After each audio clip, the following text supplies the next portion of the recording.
Hey, what's up, guys? Welcome back to the Techie Family channel. I'm Lou, running solo today. COVID's got us a little separated still. I know, tough times. I hope everybody's staying safe. If you're new to the channel, don't forget to hit that subscribe button. Get notified whenever we drop new videos. We appreciate you guys tuning in. We've got something to talk about, man. We got something to talk about. So, a few months ago, I put out a quick unboxing video on a particular device. The device was the Samsung Galaxy A71 5G. But basically, Samsung put out a device, the A71 5G in the US, for $599.99. It's a good price for a good phone with 5G. So if you guys, just to give you a quick rundown, I'll throw the specs up on the screen, but Snapdragon 765 at 6 gigs of RAM, had 128 gigs of onboard storage, had a 6.7-inch AMOLED display. So it was a very good phone for a very good price. Obviously, you didn't have a top-of-the-line processor. You didn't have 8 gigs of RAM or 12 like some of the flagship devices. You didn't have 4K resolution on the screen, but it was a good device. The screen's beautiful. It's an AMOLED display. It runs smoothly. You can run some games on there. But the most important part to having the phone is what? The calls. Being able to make calls, being able to receive calls. Now, since I got this phone back in June, it's been a few months, I've had issues. Lots and lots of issues. Not with the phone, not with it playing video games, not with you watching the show, but with the connectivity. There were times where you would dial the number, the phone just wouldn't go, it wouldn't ring. It would go straight to voicemail on the other end. You would dial out and not get connected. Occasionally, if you were to surf the web, you'd have full bars on 4G, LTE, or 5G, and it would say you're offline. It was a weird issue to have. And like normal people, maybe it was a SIM card issue, maybe it was a network issue. So obviously went through the motions, swapped out the SIM, everything you can think of under the sun. I tried. And it just was not, it wasn't happening. Called the wireless carrier, right? Pointed fingers the other way. The other person pointed fingers the other way. We're not going to get into that. You guys can look that stuff up yourself and see that there's a few people out there, and when I say a few, I mean a lot, that are having the same issues, not being able to connect, and we just don't know what it is. So I chalked it up to it being the software, some type of a software, hardware miscommunication on this phone. Obviously, that falls on Samsung, in my opinion, to maybe put out an update to fix it. But here we are, September, a few months later, and we're still having the same issues. No calls, dropped calls, can't make a call. And the whole point of having a phone is to be able to communicate with people. So I'm bringing you this review just because I was one of the unlucky folks that happened to have gotten one of these just rare, I wouldn't even call it rare because there's a lot of them out there, one of these phones that just has one of these software glitches that nobody can figure out. There's just, it's more of a headache than it is a benefit to having this device. For that reason, I decided to switch to a different phone, spend a few bucks more, $100 more. Got the OnePlus 8 5G, similar. It's a little bit better in specs, but it makes calls. You can call in, call out, no problem. This specific device, when I was researching, because it was baffling. It was baffling trying to figure out what was going on with this phone. Why wasn't it making calls? Why can't it receive calls? It was on and off. And when researching, obviously I found a lot more people with the same issue.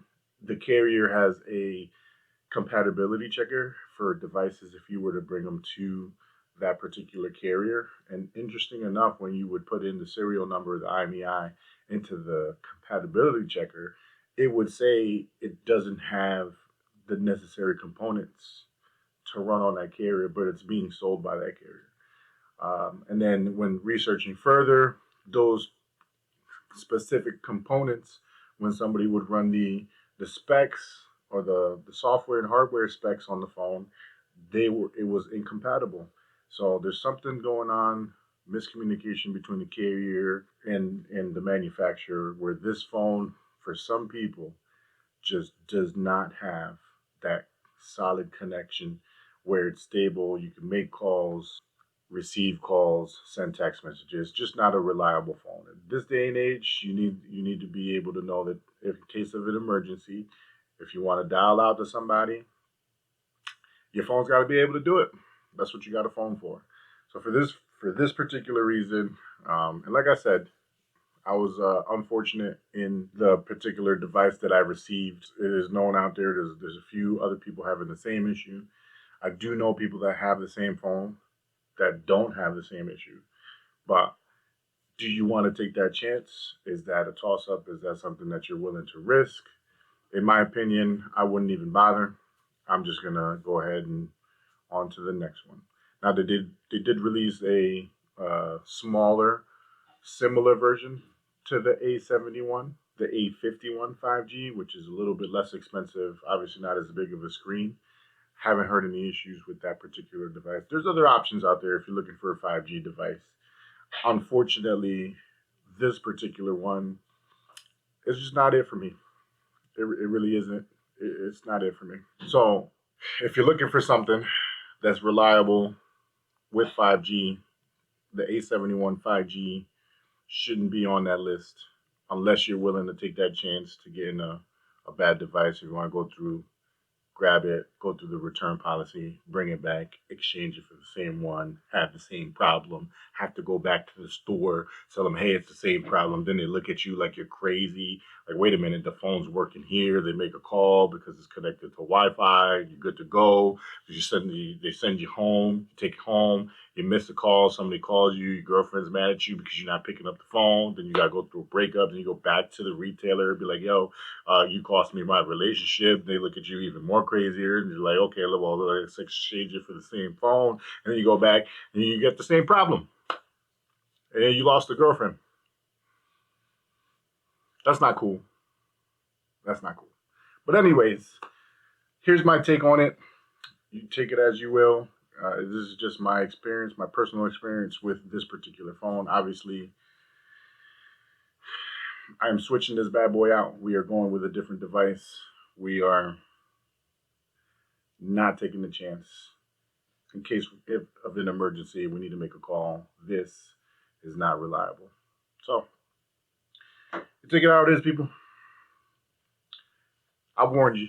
But if you guys have the phone, you guys don't have any issues, let me know down in the comment section below. If you've had the phone, had the same issue, I also want to hear from you. What kind of experiences were you having? From what I'm getting, it's a night and day. So you're either on one side of the fence or you're on the other. But until next time, I appreciate you guys tuning in. Don't forget to follow us on social media. Hopefully, after this COVID, Lou and I will get back together, get to more videos. We've got some other videos lined up coming up real soon, so stay tuned. Don't forget to subscribe. Alrighty, but that's it for me today. Galaxy A71 5G. That's a no-go.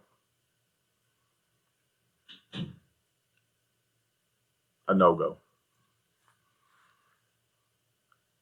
A no-go.